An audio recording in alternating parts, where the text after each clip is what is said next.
शराबबंदी सफल तो तब होगी जब सरकार दिल से चाहे। तो सरकार खुद अगर दारू गांजा भांग पीती हो तो शराबबंदी करेगी क्या?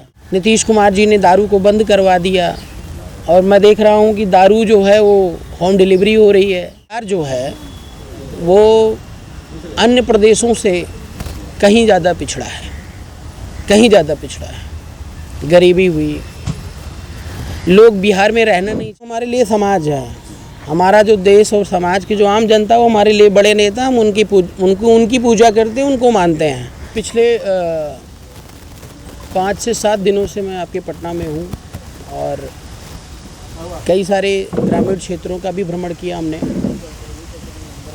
और ये मेरी प्रथम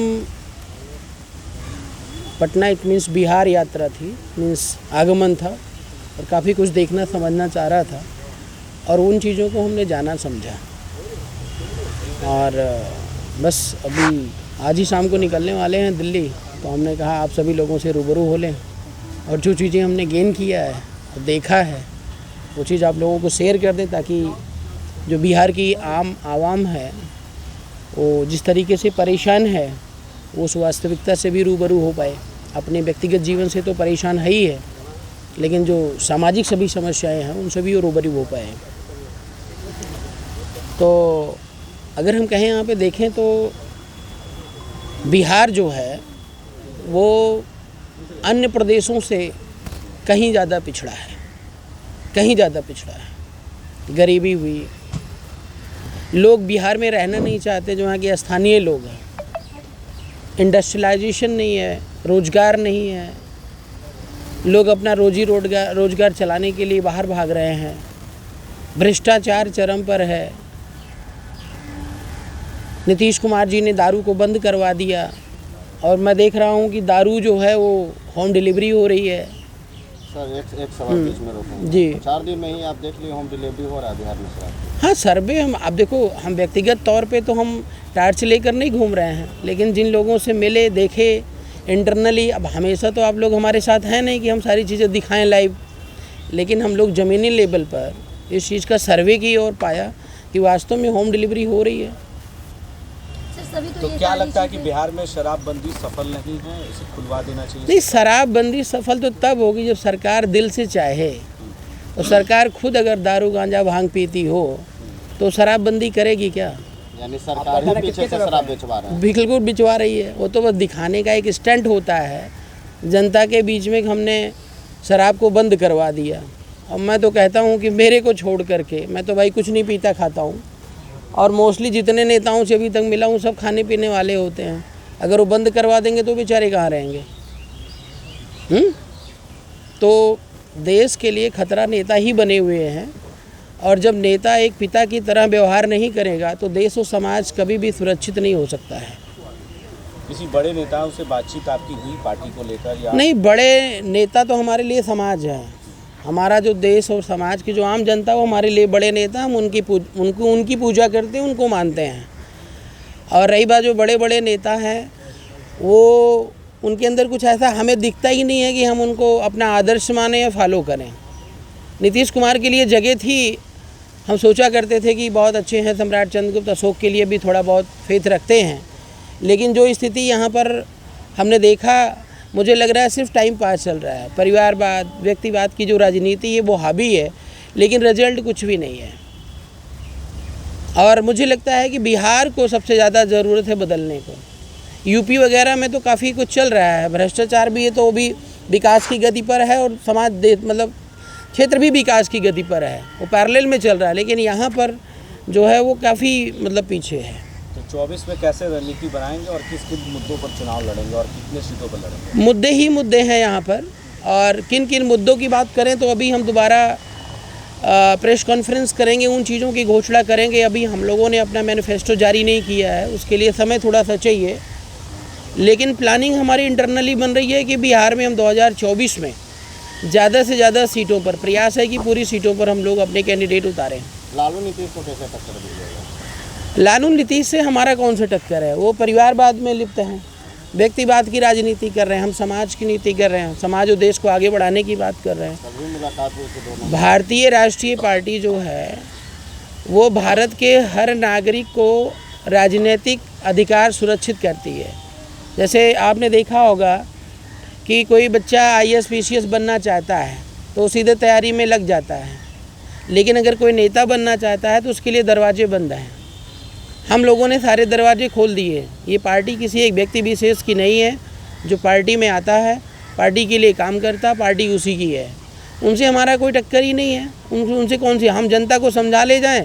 और बहुत बड़ी बात, जनता हमारी बात जिस दिन समझ जाती है तो कोई सामने टिकने वाला नहीं है। यूपी से बिहार में आकर चुनाव लड़ने की बात कर रहे हैं, आपके लिए क्या प्लान है? कैसे जनता आपकी बातों पर विश्वास? भाई साहब, यूपी और बिहार, बंगाल, उड़ीसा ये सब अलग नहीं है। पार्टी जब रजिस्टर्ड होती है तो पार्टी का एक रजिस्ट्रेशन कार्यालय होता है। वो दिल्ली भी हो सकता है, बिहार भी हो सकता है, पंजाब भी हो सकता है। और चुनाव आयोग पूरी अथॉरिटी देती है कि ऑल ओवर इंडिया काम करें। आप भारतीय राष्ट्रीय पार्टी को ऐसा मत रिप्रेजेंट करिए। मेरा निवेदन है, वो यूपी की पार्टी है, क्योंकि थीम हमारी है राष्ट्रीय। हम सम्राट अशोक का राज की स्थापना करना चाहते हैं देश के अंदर। भारत को फिर से सोने की चिड़िया बनाना चाहते हैं। तो ये किसी स्टेट और क्षेत्रवाद से जो है इसको सीमित मत करिए, मेरा निवेदन है आपसे। इससे पहले कितनी बार बिहार आए हैं और कितनी बार आपने बिहार की समस्या को उठाया है पिछले 5 सालों में, खासकर बात करें तो? देखिए, हर व्यक्ति हर जगह नहीं पहुंच पाता है, और अगर हर चीज़ को जानना है तो थ्योरेटिकल स्टडी भी ज़रूरी है। पढ़ रहे थे, समय निकाल रहे थे, और आज अवसर मिला बिहार आने का। और यहाँ पर बिहार में हम आकर के ये नहीं कह रहे हैं कि बिहार वाले सब हमको मुख्यमंत्री बना दें। हम मुख्यमंत्री, प्रधानमंत्री बनाने के लिए आए हैं, बनने के लिए नहीं आए हैं। आप लोगों के बीच में ही बिहार का जो भी इंटेलेक्चुअल पर्सनालिटी होगा, यहाँ पे टैलेंटेड प्रतिभावान व्यक्ति युवा होगा, हम लोग उसको प्रमोट करेंगे। हम थोड़ी ये कह रहे हैं कि हमें वोट दे दो, हमें राजा बना दो। भाई, जनता खुश तो हम भी खुश। हमें यहाँ का मुख्यमंत्री नहीं बनना है, हमें बनाना है, बिहार की जनता को मुख्यमंत्री बनाना है। और वे सारे संसाधन अवेलेबल कराने हैं कि ताकि यहाँ के लोगों को कहीं पर भी मतलब शोषण का शिकार ना होना पड़े, या ये क्षेत्र को मीन्स बिहार को छोड़कर बाहर ना जाना पड़े। मणिपुर एक तरफ जल रहा है, उस पर क्या बोलिए? अब जलाने वाले जला रहे हैं तो उसमें हमारा कोई रोल नहीं है। माचिस की तीली जो है, जब जनता ने दे दिया एक नालायक को, तो वो जलाएगा ही, चाहे देश जलाए और चाहे मणिपुर जलाए, या किसी महिला को जलाए, या किसी पुरुष को जलाए। इस समय तानाशाह तो हो ही गया है। क्या लगता है बिहार में जंगल राज देखने को मिला आपको इतने दिनों में, 4 दिनों में जब से आए लगातार? नहीं, सॉफ्ट है, उतना बड़ा जंगल राज नहीं है जितना योगी आदित्यनाथ का चल रहा है उत्तर प्रदेश में।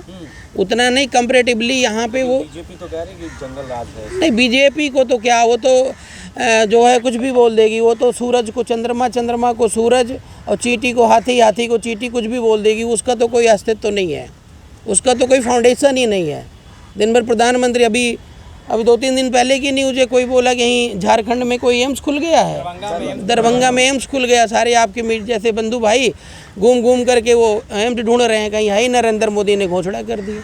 नरेंद्र मोदी विदेश चले गए, बोले कि हर 2 मिनट में जो है 2 यूनिवर्सिटी बन रही है। अब उसका क्या करोगे? बातें ही बातें हैं, वो काम तो कुछ है नहीं। तो क्या लगता है जुमलाबाज पार्टी है क्या? 100% जुमलाबाज है। वो तो झूठ के बल पर ही आश्रित है।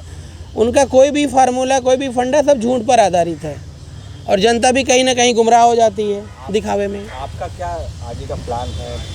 आप किस तरह से? हम लोग जो राजनीति के फील्ड में कदम रखे हैं, उसका मतलब है वास्तविक राजनीति, जनता की राजनीति, समाज की राजनीति, हक अधिकार की बात करेंगे। और जो पार्टी हो किसी एक की नहीं कि आप हमने पार्टी बना लिया, सभी लोगों ने सपोर्ट किया, पैसे मिले, लूट के खा के बैठ गए, ये काम नहीं है। हम भारत देश को एक सिस्टम दे रहे हैं। हमारे ना रहने के बाद ये सिस्टम लगातार चलता जाएगा। परीक्षण, परीक्षा, एग्ज़ाम होने के बाद जो इंटेलेक्चुअल लीडर बाहर निकल के आएगा वो प्रधानमंत्री, मुख्यमंत्री बनेगा। हम इस आपने कहा कि 40 सीटों पर हम कैंडिडेट उतारेंगे, लेकिन बिहार में बिना जाति और पार्टी के समीकरण की राजनीति मुश्किल होती है। तो आप किस प्रकार से, आपका जो अलायंस होगा पार्टी का और आपका जो जातीय समीकरण होगा, किस पे आधारित होगा? आप BRP को समझिए पहले। भारतीय राष्ट्रीय जो पार्टी है वो जातीय नेतृत्व पर ही काम कर रही है। जैसे प्रदेश अध्यक्ष की मैं बात करूं तो प्रदेश अध्यक्ष एक नहीं होता हमारे यहाँ पे। जितनी बिरादरी होगी आपके बिहार में, सबका एक एक प्रदेश अध्यक्ष, एक महिला, एक पुरुष। भागो कहाँ भागोगे? ये भाई साहब यादव जी हैं, ये वर्मा जी हैं, मैं मौर्य जी हैं, वो शर्मा जी हैं, वो पंडित जी हैं। अब सारे लोग बैठ गए पार्टी चलाने के लिए, समाज कहाँ जाएगा भाग करके? समाज क्यों बटेगा भाई? समाज वो लोग बांट रहे हैं, हम समाज को जोड़ने के लिए आए हैं। और जो निचला तबका है उसके साथ उसकी थाली में बैठ के जब हम रोटी खाएंगे तो समाज भी रोटी खाएगा, समाज भी सीखेगा। जो भेदभाव हो रहा है हमारे देश के अंदर वो ऑटोमेटिकली न्यूट्रल हो जाएगा। तो ये जातीय समीकरण, अशोका राज की स्थापना कोई राम राज की तरह तो हुआ है नहीं जुमलेबाजी। अशोका राज का मतलब है हर नागरिक का अधिकार और सम्मान, युवा को रोजगार, हर जो है व्यक्ति को न्याय और अधिकार। जैसे अभी आजकल आप कोर्ट कचहरी में सब सिचुएशन को आप जान रहे हैं, जिसकी लाठी उसकी भैंस। और प्रधानमंत्री हो या मुख्यमंत्री, उनके नाक के नीचे सारा काम हो रहा है, उनको पता तक नहीं चलता है। तो हम लोग ऐसा सिस्टम लेकर आ रहे हैं जो उस समय सम्राट अशोक के ज़माने में था। वो जनता के दिलों पे राज करते थे और उनका दरवाज़ा जो था 24 घंटा खुला रहता था। कहता अगर जनता की समस्याएं हैं तो वो डायरेक्ट एंट्री कर सकता है और एक शिकायत पर एन केन प्रकारेण उस समस्या का समाधान होता था। सोने की चिड़िया थी हमारा देश।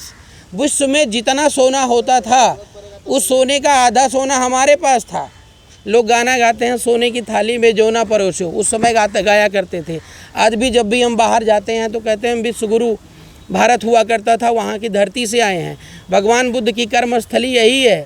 सम्राट अशोक, सम्राट चंद्रगुप्त मौर्य की कर्मस्थली यही है, जन्मभूमि यही है। विश्व गुरु तो आपका बिहारी है। और आज उसी विश्व गुरु को जो दयनीय स्थिति नालंदा विश्वविद्यालय को देख लो, पूरा खंडहर बन करके पड़ा हुआ है। तो ये क्यों हो रहा है? आप सोचिए कौन सी ऐसी व्यवस्था है जो आपके दिमाग को जो है शून्य कर देना चाहती है, आपके विकास को शून्य कर देना चाहती है। ये शोषणकारी व्यवस्था की एक नीति होती है कि जितना जनता परेशान होगी उतना बढ़िया उनका शासन प्रशासन चलेगा, उतनी बढ़िया लूट व्यवस्था चलेगी। तो हम इन सब चीज़ों को ख़त्म कर देना चाहते हैं और आने वाली दिनों में हम मॉडर्न राजनीति को जन्म दे रहे हैं। जो प्रधानमंत्री होता है, जो मुख्यमंत्री होता है, जैसे कोई मुख्यमंत्री है प्रदेश का तो प्रदेश का पिता है, प्रधानमंत्री है तो वो देश का पिता है। और पिता कभी अपने बच्चे के साथ गद्दारी नहीं करता। अगर वास्तव में वो पिता है तो तन मन धन से पढ़ाएगा। हमारे देश के युवा बेरोजगार हैं, उनके लिए हर प्रकार के अवसर उपलब्ध ही नहीं है। कोई डीएम बनने का सपना पाल लिया तो उसको पता ही नहीं कि वो डीएम कैसे बनेगा। किसी ने गाइड किया नहीं बीएससी कर लो, किसी ने गाइड किया एमएससी कर लो, किसी ने गाइड किया कि बीए कर लो और बन जाओगे। आगे गया ना कोचिंग मिल रही ना पैसे हैं उसके पास। तो मेरा ये कहने का मतलब है कि जो व्यक्ति यहाँ पे पैदा होता है वो एक बच्चा होता है, नॉर्मल होता है, ना हिंदू होता है, ना मुस्लिम होता है, ना सिख होता है, ना ईसाई होता है, सब यहीं बनता है। ना आईएएस होता, ना पीसीएस होता, ना कमिश्नर होता, ना डॉक्टर होता है। तो जैसे उसको परवरिश दी जाती है वैसा वो बन जाता है। हमारी सरकार जहाँ पर भी बनती है, बिहार में सरकार बनती है तो 100% गारंटी वारंटी के साथ 5वीं क्लास के बाद बच्चों को फुल परवरिश सरकार देगी। और जब तक उसका भविष्य ना बना दे, डीएम ना बना दे, एसडीएम ना बना दे, मतलब जो वो चाहे, नेता बनना चाहे नेता बना दे, और कोई एक्टर बनना चाहे एक्टर बना दे, डॉक्टर बनना चाहे डॉक्टर बना दे। और बनाने के बाद उस पर अगर मान लो 50 लाख रुपए का हम खर्च करते हैं, उसकी नौकरी के बाद जो आएगा, नौकरी या उसको रोज़गार देने के बाद फिर हम वहाँ से 2-2, ढाई हज़ार रुपये हम लोग टेक आउट करेंगे। इससे ये बेनिफिट है, जैसे हमारे देश की जीडीपी अभी लगातार डाउन होती चली गई जब से नरेंद्र मोदी जी आए हैं और कर्जा लिए हैं तब से शून्य पड़ी है। तो जीडीपी कहाँ से बढ़ेगी? अगर आप सभी लोग यहाँ पे आईएएस पीसीएस बैठे हैं तो ऑटोमेटिकली जीडीपी बढ़ेगी।